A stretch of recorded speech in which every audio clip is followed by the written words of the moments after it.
Bro Y sad sad ಏನಿಲ್ಲ.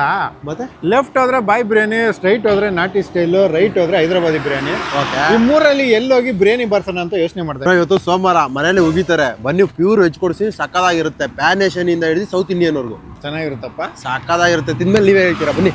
So ಈ ತರ ಪ್ಲಾನ್ ಮಾಡ್ಕೊಂಡು ನಾವು ಬಂದಿದ್ದ ಜಾಗನೇ ಕೆ ನಾರಾಯಣಪುರ ಅಲ್ಲಿರೋ ತ್ರಯಂ ವೆಜಿಟೇರಿಯನ್ ಕ್ರಿಯೇಷನ್ ಅನ್ನೋ ಈ ಜಾಗಕ್ಕೆ. ಫಸ್ಟ್ ಸ್ಪೇಸ್ ಫುಲ್ ಆಗಿ ವಾಕಿಂಗ್ ಗೆಸ್ಟ್ ಗೆ ಅಂತಾನೆ ಸೆಲ್ಫ್ ಸರ್ವಿಸ್ ಇಟ್ಟಿದ್ದಾರೆ. ಇಷ್ಟು ಕ್ಲೀನ್ ಅಂಡ್ ಹೈಜೆನಿಕ್ ನ ನೋಡಿ ನಾನಂತೂ ಫಿದಾನೆ ಆಗೋದೆ. ಇನ್ನು ಮೇನ್ ಮ್ಯಾಟ್ರು ಡೈನಿಂಗ್ ಏರಿಯಾಗೆ ಕಾಲಿಟ್ಟಿದ ತಕ್ಷಣ ನೋಡಿದ್ರೆ ಇಂಟರ್ನ್ಯಾಷನಲ್ ಲೆವೆಲ್ ಗೆ ಇಂಟೀರಿಯರ್ ಎಲ್ಲಾನು ಕಣ್ಣಿಗೆ ಮನಸ್ಸಿಗೆ ಖುಷಿ ಕೊಡ್ತಾ ಇತ್ತು. ಇವರ ಪ್ರೆಸೆಂಟೇಷನ್ ಅಂತೂ ಸಖತ್ ರೆಸ್ಪೆಕ್ಟಿವ್ ಫೀಲ್ ಅನ್ನಿಸ್ತು. ಇವ್ರ ಮೇನ್ ಮೋಟೋನೆ 3 generation food in one table ಅನ್ನೋ ಕಾನ್ಸೆಪ್ಟ್. ಆದ್ರೆ ಅತ್ತೆಜ್ಜೆ ಇನ್ನು ಮುಂದೆ ಹೋಗಿ ಪ್ಯಾನ್ ಏಷಿಯನ್ ಡಂಪ್ಲಿಂಗ್ ಸೂಶೀಸ್ ಜೊತೆ ನಾರ್ತ್ ಇಂಡಿಯನ್ ಮತ್ತೆ ಅಥೆಂಟಿಕ್ ಸೌತ್ ಇಂಡಿಯನ್ ಫುಡ್ಸ್ ನ ಸರ್ವ್ ಮಾಡ್ತಾ ಇದ್ದಾರೆ. ಟೇಸ್ಟ್ ಪಾರ್ಟ್ ಅಂತೂ ಸೀರಿಯಸ್ಲಿ ವೆಜ್ ಪ್ಯಾರಡೈಸ್ ಅಂತ ಯಾವ್ದಾದ್ರು ಇದ್ರೆ ಇದೊಂದೇ ಅನ್ಸುತ್ತೆ. ಇದಕ್ಕೂ ಮೇಲೆ ನಿಮ್ಗೆ ಏನಾದ್ರು ಗೊತ್ತಿದ್ರೆ ಕಮೆಂಟ್ ಅಲ್ಲಿ ನನಗೂ ತಿಳಿಸಿ. ಸೊ ಆದಷ್ಟು ಬೇಗ ನೀವು ಕೆ ನಾರಾಯಣಪುರ ಅಲ್ಲಿರೋ ತ್ರಯಂ ವೆಜಿಟೇರಿಯನ್ ಕ್ರಿಯೇಷನ್ ಗೆ ವಿಸಿಟ್ ಮಾಡ್ರಿ. ಹಂಗೆ ಕ್ರಿಸ್ಮಸ್ ವೈಬ್ ಕೂಡ ಎಂಜಾಯ್ ಮಾಡಿ.